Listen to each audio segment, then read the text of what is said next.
So hi everyone, thank you all for joining. We're going to wait a couple of minutes just to allow everyone to join the session.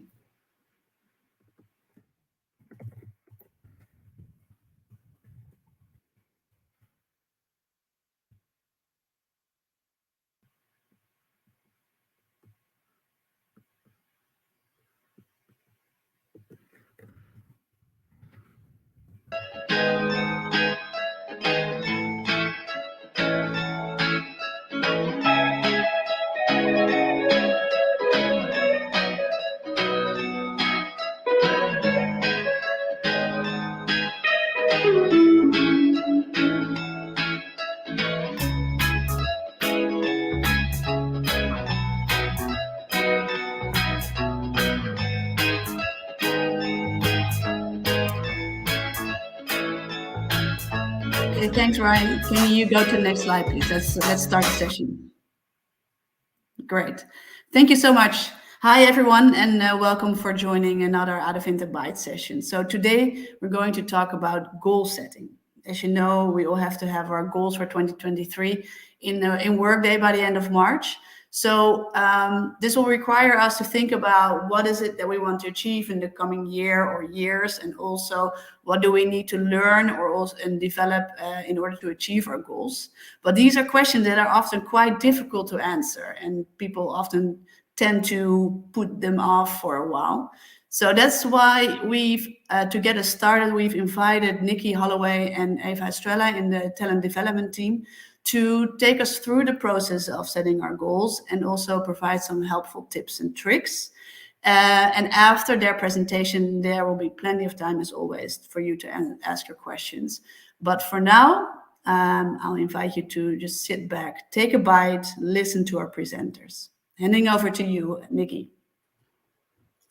Thank you very much, Linda. Well, as Linda said, welcome to this Bytes session, all about goal setting for success. And that is with the two of us, with myself, Nikki Holloway, and with my colleague, Eva Estrella. So if we just move to the next slide. As you can see, I'm Head of Leadership Development, Career and Performance here at Adevinta. I'm just coming up on my 3rd anniversary at Adevinta, and I'm based here in our hub in Barcelona. And Eva is my colleague in the talent development team. She's a talent development manager, and there she is. And she looks after Adevinta Avenues and also supports the rest of the talent team with various different projects as well. So if you don't actually know much about us in the Talent Centre of Excellence, we just put the next slide together to show where we sit. So this shows you the entire people, comms and workplace setup. And talent is one of the centres of excellence. So within the Talent Centre of Excellence, we have a team called Talent Development, and that's where Ava and I work. And we look after specifically learning and development, talent management. We also look after the early careers program, and we look after leadership development, Adevinta Avenues, and also Be Your Best. So quite a big remit, and definitely one that is here to set you up and support you in your success, including goal setting, which is what we're going to look at today. So moving on to our agenda for the next 20 minutes or so, we're going to talk about why goals are important. We're going to look at the map that we've put together, that is the success map. We're going to go into a bit more detail around 5 golden rules of goal setting. We're also going to talk about how it links in with career planning. So where we have career development conversations and how your goals can help set you up for success, not only just for the coming year, but for the rest of your career as well. And then we'll return to talk about navigating that success map. And at the end, we've got some time for questions and answers. And on the right-hand side of the screen now, you'll see a QR code, which is for Slido. So if you do have questions that you want to ask, and we would encourage you to ask them, please just open up that Slido now and start asking your questions. So why goals then? Why have we decided to do a Bytes session on goals? Well, goals are really, really important if you want to be successful. And who doesn't want to be successful? Of course, we all do. And not just ourselves, but as an organization, we want Adevinta to be successful as well. So it's really, really important that we don't just do stuff, but that we are strategic about it and that we have max impact. And the best way to do that is to set really great goals. They help us set the direction, not just for the year, but as I said, for our overall careers and where we want to work in future. Goals can also help to give us a real sense of purpose as well. They give us a direction, they give us meaning, they give us purpose, and they help us to align the work that we do with the bigger vision, mission, and strategy that we have at Adevinta. So they cover a lot of ground in terms of setting us up for success. And we really want to try to raise the bar on goals. What we've noticed is that goals are not always set in the way that really does set us up for success. They can be a little vague, a little woolly sometimes, and they really need to be very clear and also motivating as well. So we want to raise the bar across Adevinta, and we want to raise the bar for you and help you to be successful. So that's why we're talking about goals. So what's this success map that I talked about then? If we move to the next slide, we can see that. Well, goals don't exist in a vacuum. They're part of a wider process, a wider network, a wider map of things that can really help you be successful in your career and also in the tasks that you perform at Adevinta. So at the top of the map, you'll see that we've called out performance, and we're in the middle of our end of year reviews with Be Your Best. This is a real chance for you to look at the year that you've had, what the things you've achieved, what you've already worked on, and that's really the basis for where you're going to set your next direction. Where are you now and where do you want to head? So it's really important. We've put career as well. It's really important that you have career conversations. So you're not just thinking about what do I have to achieve in this next 6 months or this next year. You're thinking about the things you really want to lean into, you really want to do more of in your career overall. And it's really important that you set goals that can help you to progress in that direction. So then we have goals, and we'll look at how we set those up for success. And then, of course, in support of your goals, you have development, and we have lots of development opportunities at Adevinta, formal development and also on-the-job development. So we'll look at that in a little more detail too. So let's return to goals then. How do we set up goals for success? Well, we've been running a Slack campaign recently, and it's all about the 5 golden rules for goal setting. So as we move forward, these are the rules that we're going to look at. So if we can just move forward. So you may remember seeing some of these goals in the Slack campaign. We've done a couple of videos on the first few, and we will continue to do some more information over the coming weeks. But I want to say it's really important that you think about all of these rules when it comes to goal setting. So how they can motivate you, how you can measure them, make sure they really do give you clarity, making sure that you put them in writing, and we'll talk about why that's important. Making an action plan so that your goal isn't just a wish, it really is something that you're going to achieve. And this time next year, you'll be able to celebrate in your Be Your Best end of year review. And then of course, in order to make that happen, you have to stick with it as well. But what does that look like in this ever-changing environment? How do we stick with goals when the world around us is changing all the time? So if we move to the first rule then, setting goals that motivate you. Now this might sound obvious in some ways and maybe not obvious in others. We probably think about the things that we have to do when we first think about setting goals. So what are my tasks? What are the things that I'm responsible for? We might not really think about what is it that brings me joy? What are my strengths that I can really leverage, I can really lean into? What's really going to inspire me to keep going throughout the year? But it's really important that you set goals in that way. Goals are not meant to be about every single thing that you do, every tiny detail. They really are about taking you to the next level. So how can you set goals that stretch you, that lean into your development areas and your strengths, and that you're actually going to enjoy taking action on throughout the year? Now, this might take some thinking about, and that's why we have other tools like the career development tool, Adevinta Avenues, which Ava will talk about. And, you can look at all the development opportunities that are available to you as well. But what are the things that really get you out of bed in the morning? What are the things that are going to make you feel really good if you've achieved them when you get to this time next year? So don't just think about the things that you have to do, things you have to get done, things you're responsible for. Think about the things that are really going to motivate you and inspire you and get you to sort of become an even better version of your professional self by the end of the year. So rule number 1, set goals that motivate you.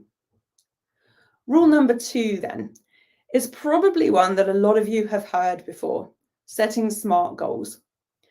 Now, everyone can say, yep, set SMART goals, do that all the time. But a lot of the time we look across the types of goals that people set and they actually don't stack up against being SMART. So let's revisit what SMART really is. So first of all, your goal needs to be specific. Make sure there's as much clarity in what it is that you want to achieve as possible. So in our example here, it's about English. Okay, so I want to be a better English speaker by the end of the year. So that's great. It's about English, it's about spoken English, it's really specific. The next one is about being measurable. Okay, and this is where a lot of goals fall down. Quite specific, maybe they're motivating, but they're not actually measurable. And we've given an example to the side here. So we talked about a goal about being better in English. And the not SMART version of this would be to improve my English. Well, great, maybe that's inspiring and it's specific, but it's not really measurable, because what does improve really mean? Now, the aim with the measurable is that I know exactly how much I want to improve, and the person, usually my manager that I'm talking to about my goals, is also very clear about what improvement means. So how much improvement? So the SMART version here would be to go from level A2 to level B2 in spoken English. Those are very verifiable measures. You can take an exam, you can take an assessment to say that, yes, you have achieved this specific level. The next one is attainable. Now, our goals need to be stretched. We've said that before. We want them to be motivating. We want them to be inspiring, but we also want them to be achievable. We're not setting goals that are so unrealistic that they're just setting us up for failure.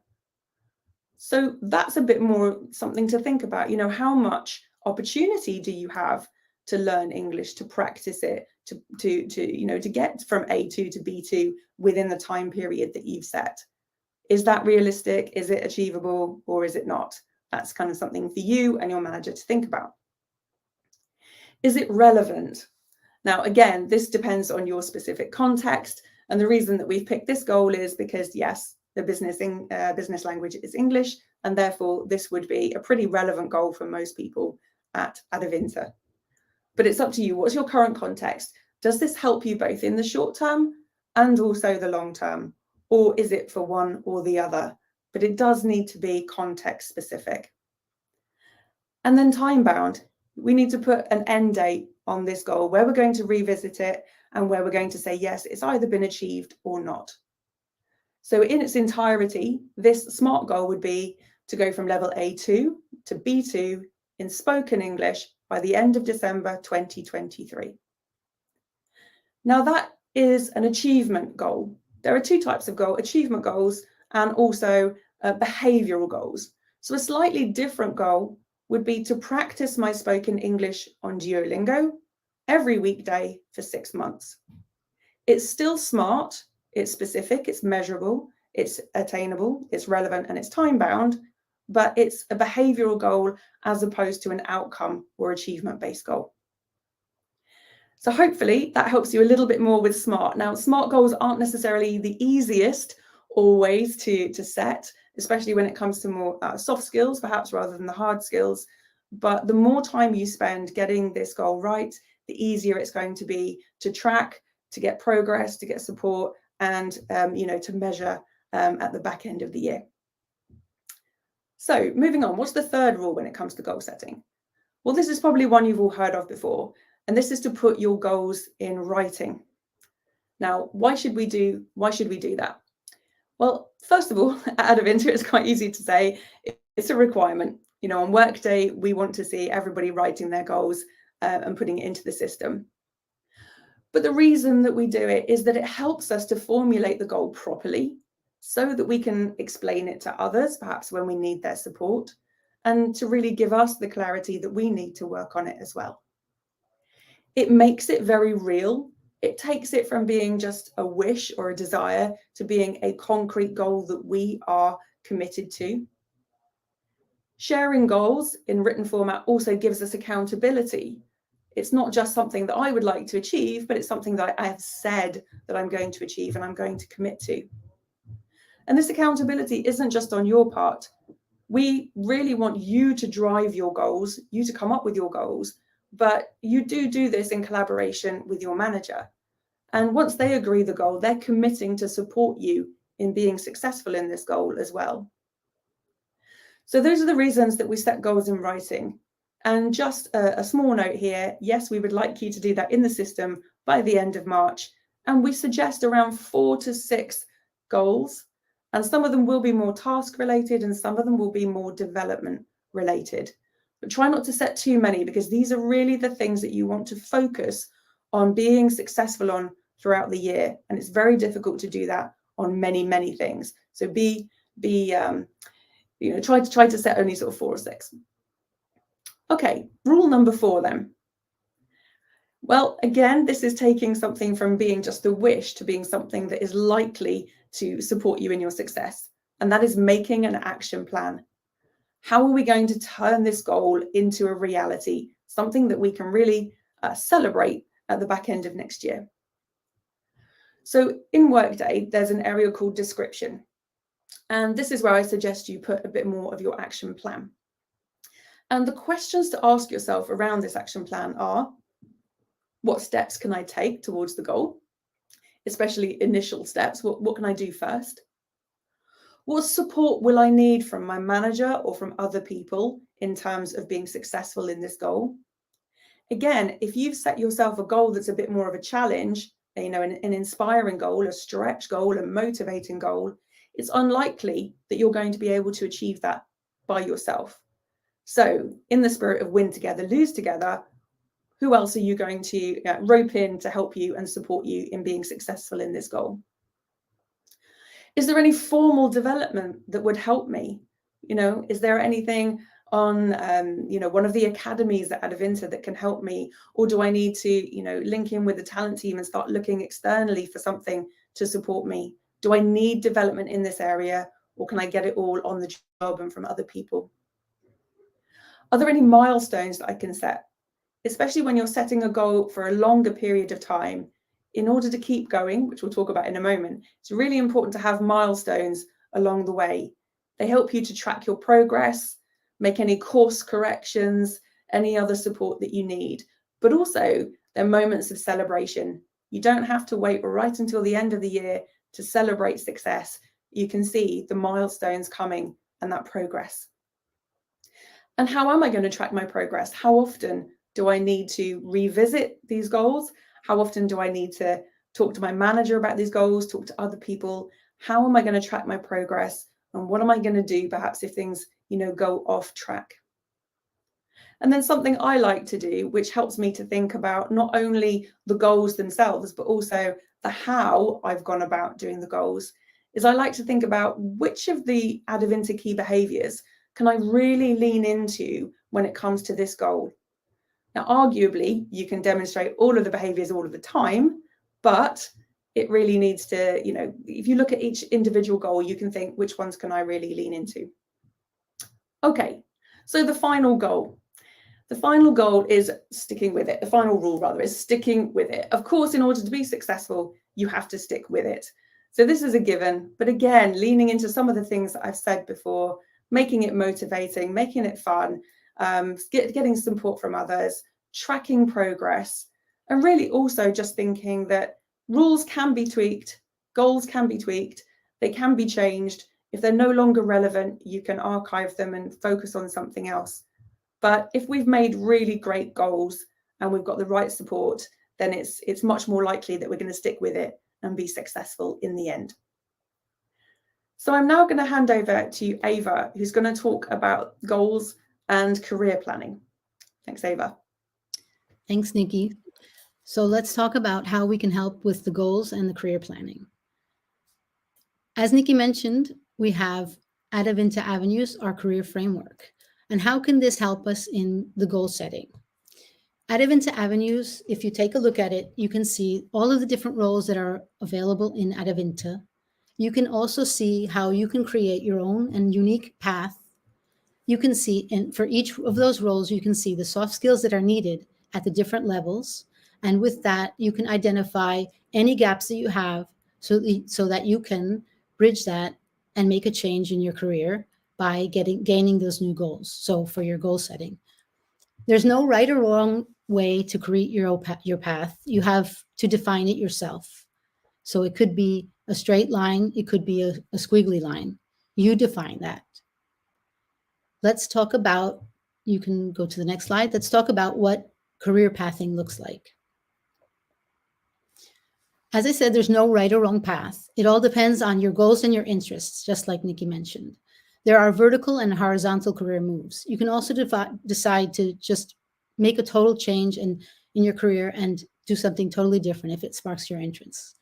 You may also want to be a people manager, or you may not. Depending on what you do, you can still have a meaningful career and grow within Adavinta.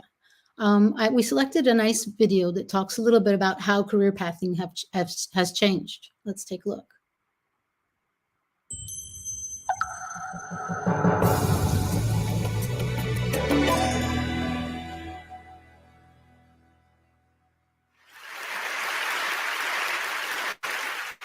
When we met at university 20 years ago, we made for unlikely friends. I'm an extrovert who gets involved in everything and talks to anyone. And I'm an introverted ideas person who finds extroverts energizing, but a bit intimidating. Despite our differences, we both had an ambition to climb the ladder and have a successful career. We were motivated by how far and how fast we could progress, and we thought that our route to the top would look something a bit like this. And in those first few years of work, we were all about promotions and pay rises. We were preoccupied by the positions that we held and how senior our job titles sounded. And on the surface, everything seemed to be on track. But we started to get this sense that the ladder might actually be holding us back. The obvious next step wasn't always the most appealing, and we were both excited about exploring opportunities that weren't necessarily based on what we'd done before. It wasn't what we'd anticipated, but our careers had started to look and feel much more like this. Squiggly. A squiggly career is both full of uncertainty and full of possibility. Change is happening all of the time. Some of it is in our control and some of it's not. Success isn't one size fits all. Our squiggles are as individual as we are. And for me, that's meant a career where I've moved from working on foldable credit cards in one company, they didn't catch on, to building and launching a loyalty app for another. And that one is still going. And I've moved from making magazines to working on food waste, from a 5 to a 4-day week, so I could spend more time on personal projects and volunteering. I've already had more jobs and worked in more organisations than my dad, and he's been working for twice as long as I have. And I'm the rule, not the exception. When we started to share the idea of squiggly careers with people, we were surprised by how much it stuck. It seemed to give people something that perhaps they didn't even know that they needed, a way of describing both their experiences and their aspirations. Someone even told us that they took our book, which has a big squiggle on the front of it, into a job interview as a way of describing their career so far. But we underestimated one big problem. The legacy of the ladder is all around us. It's in the companies that we work in and the conversations that we have. It sounds like being asked in a job interview, where do you see yourself in 5 years' time? It's the uncomfortable question of how we reward and motivate people who do a great job but don't want to be promoted. And it's the unfairness of our learning being unlocked by the level that we reach in an organisation. Career ladders were created as a way to manage and motivate a whole new generation of workers in the early 1900s. And that world of conformity and control from over 100 years ago is unrecognisable today. especially when we consider only 6% of people in the UK now work 9 to 5. We can all expect to have 5 different types of career. And the World Economic Forum estimate that 50% of the skills that we have right now won't be relevant by 2025. Ladders are limiting. They limit learning and they limit opportunity. And if organisations don't lose the ladder, they will lose their people. The people that are always adapting, that never stop learning, and who are open to the opportunities that come their way. 2020 disrupted the way that all of us work, and none of us know what will happen next. But one thing we can be confident about is that the ladder is a redundant concept of careers. Losing the ladder starts with redefining our relationship with learning at work. We all now have the chance to curate our own curriculums, and we can be really creative about what that looks like. Whether it's the TED Talks that you're watching, the books and blogs you're reading, the podcasts you're listening to, your learning is personal to you. And the good news is your development is no longer dependent on other people. Our learning can't be limited by the level we reach in an organisation, or only available to the fortunate few. It's not the responsibility of a single department, and it doesn't just happen when you go on a course. No one has a monopoly on wisdom. In Squiggly Careers, everybody is a learner and everybody is a teacher.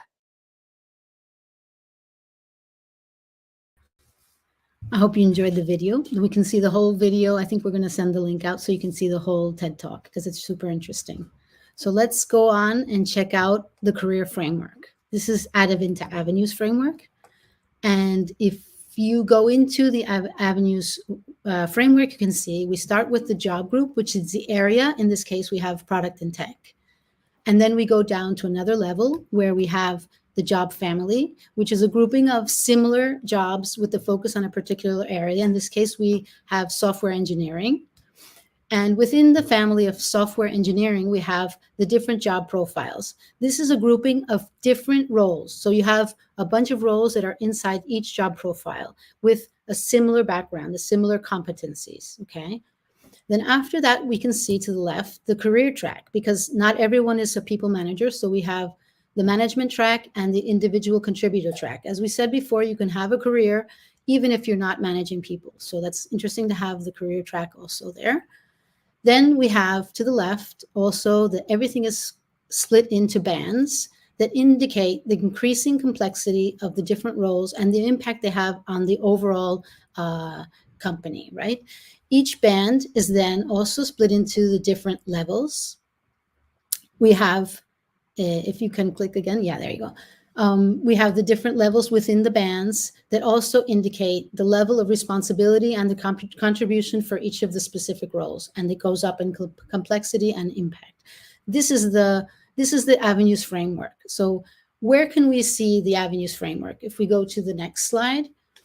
So when you want to see the Avenues framework, you can go into Okta and you can click on the app where it says Out of Into Avenues. And the first time you go into the Avenues app, it will directly take you to the e-learning. After you've done the e-learning, the next time you go in, you will see this area. If you click on the top right-hand corner, you can, yeah, thanks. It will prompt you to put in your information, your job group, family, profile, your level, and your career track. You can, in this case, either input your own information, or you can input other information to just check around the different roles you have in Avenues. In this case, you can find your own personal Out of Into information in Workday. If you go to the personal, you go to your personal area and you go under job, there you can see your own job profile and your job level. So you can then input that information here. Once you do that, you go, and then you click and you will see that towards the left, the level and the band that you selected appear, and the description of the job profile that you selected will come out here. You can read the information. And then toward the left, where it says core and specific, if you click, Ryan, thanks. If you click there, you'll see the core and the specific competencies for the job profile you selected and the level, the list of them, right? And then you click again where it says view role map, thanks. Then you can see the actual entire role map for the job you selected for the job profile. In this case, it would be the whole P&T job role map, where you can see all of the roles that are inside the P&T job group. Then if you want to see all of the competencies, you can click exactly the detailed view of the competencies will appear if you click where it says your competencies, either above or in the middle. And then you'll have the detailed view of every single competency that's, if you go, thanks. You can see the detailed view of all of the competencies for that job profile you've selected. And this way you can understand the competencies you need to work on to grow into another role, or to go up in the same role to another level. And this way we can help you if you're doing your goal setting. You can look in avenues and discover the different roles you're interested in, and then make a plan to grow into those competencies. So we really encourage you to go into avenues, play around, look at all the different roles, and understand the different competencies you can develop to a new role, so you can plan your career.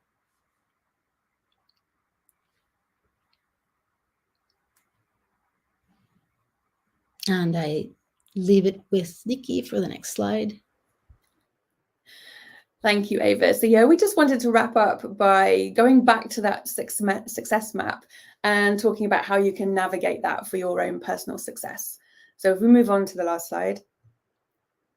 So you'll recognize this from the beginning, but we've put a little bit of direction to it now. So performance is year long, of course, but we're focusing on that right now with Be Your Best end of year review. And if you haven't already completed that, we ask you to do that by the end of February. So that is, of course, going and doing your self-assessment, having the conversation with your manager, they put their feedback in, and then you're completing that. So make sure you've acknowledged that. And that gives you a real basis of how things have been in the previous year and where you're at, and what you can celebrate.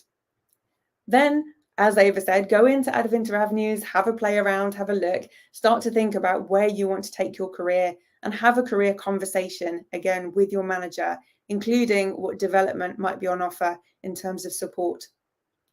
Then start to really formulate goals in Workday. As I say, you drive this, but then involve your manager in the goal setting process and get their agreement and their support as well. And this should be a mix, as we said, of the things that you have responsibility for and for achieving this coming year, but also trying to find where are the opportunities to develop the competencies and the skills you want to continue to develop for your future career. And again, have some goals that are very focused on what you need to achieve this year, and goals that are more about development and about the future. And then finally, we suggest that you have a look at all that we have to offer around learning and development in order to support you in those goals, as well as getting support from other people. So in the academies, in the learning management system, when we launched Achiebo in the coming months, the Learning Lab gives you a number of opportunities at the moment. And remembering 70-20-10, which says that 70% of development happens on the job, 20% is learning from other people, feedback and coaching, etc. And then just 10% is formal learning. So think about all the opportunities you've got as development opportunities, and that will really set you up for success. So now we're going to turn to questions, I believe. So if you do have any questions, make sure you put them on Slido, and I know that we've got them already. Yes, thank you. Thank you so much, Nikki and Eva. This was really interesting. I also loved the video that we showed. And as Eva already said, like, we're going to send the link in the email tomorrow, together with the recordings and the slides of this session today. So let's start with the first question. Should goals be more specific to the current team topics? I'm gonna start with Nikki. Yeah, absolutely. So I think there is an element that, yes, of course, your goals need to help you to be successful in the things that you need to achieve with your current team right now, and how they align to the overall success of Adevinta. But then there is opportunity to set, as I said, a couple of goals that are more focused on your your career and your future, but also even in the goals that you set that are about being successful in the role that you're in right now and delivering what you have to deliver. There's still opportunity to find alignment with those competencies that you want to build for the future. So what opportunities do those goals give you, especially if they are, you know, stretch goals, motivating and inspiring goals. So I think you can do both. Great. Thank you for that. So let's go to the next question, asked by Lucio. Is the end of March deadline valid for new hires who recently joined Adevinta? Is it still valid for them as well? So I would say that depends. It depends how recently they joined. If they're still in, you know, their induction period, if it's very early days, you might want a bit of flex in that. But really, the earlier that you can set goals and direction and set expectations for people and give them clarity, then I think that's better. So as soon as somebody would have an idea, and hopefully through the interview process, they've got an idea of what it is they're going to be doing at Adevinta and, you know, why they're here. So I would say the sooner the better to set some at least quite basic goals. And remember, you can always go back and revisit those goals later and make them more inspiring and more motivational, and give more clarity. So some baseline goals, the sooner the better, and then just, you know, tweak them and change use it as a starting point. Exactly. Yeah. Cool. Thanks. Next question. This is a question for Eva. Eva, can you explain again in detail how we can get the job level from Workday? Yeah, sorry, maybe I said that too quickly. If you go into Workday and you go to your profile at the top right to your picture, if you click on that, you will get, like, on the side to the left, you'll see that you have a list of different areas. If you go to the one that says job, in there you can see also a bunch of information. And inside that information, you should have your job level and your job profile. And if not, your manager is always able to give it to you also. Cool. Thank you. Next question.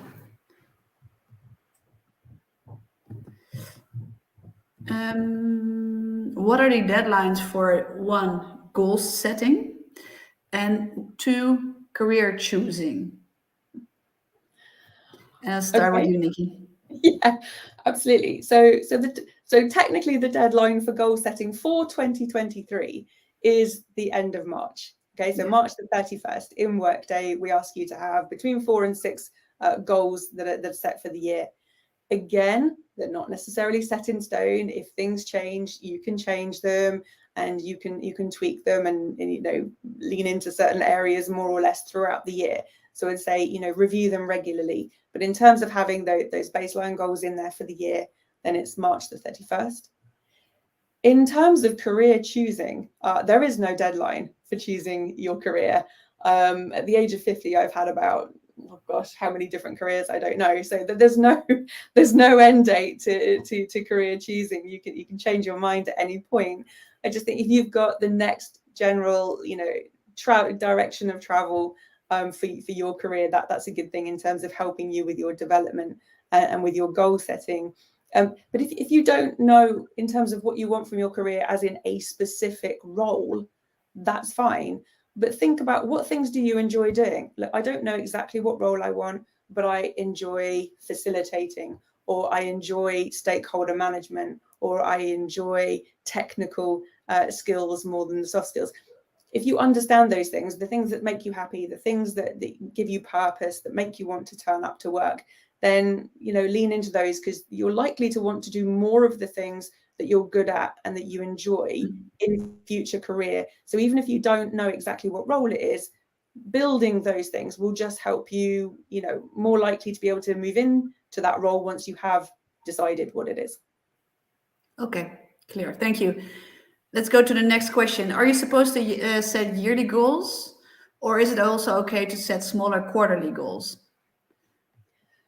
So I can take this one again. A mixture is absolutely fine. I certainly don't set all goals to have, you know, the end of the year as the end date.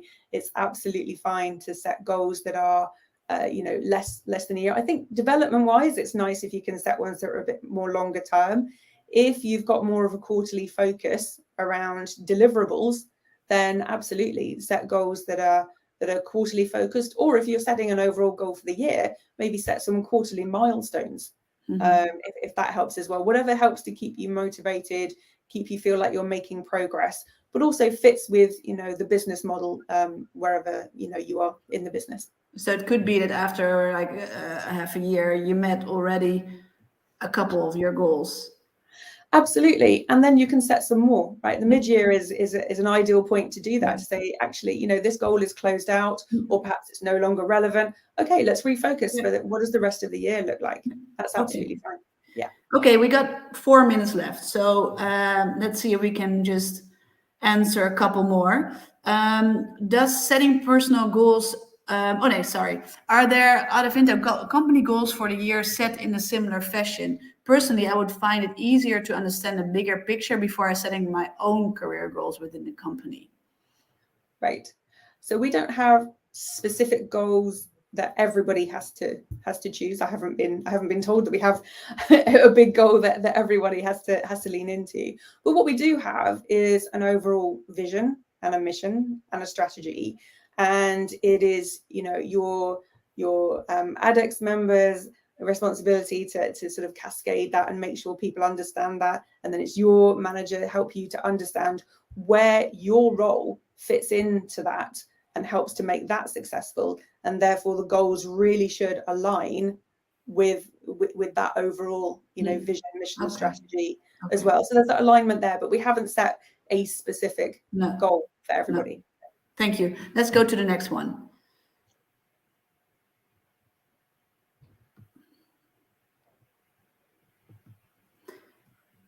I can see in the screen, does setting personal goals push people more into focusing on their own goals versus working as a team / helping each other?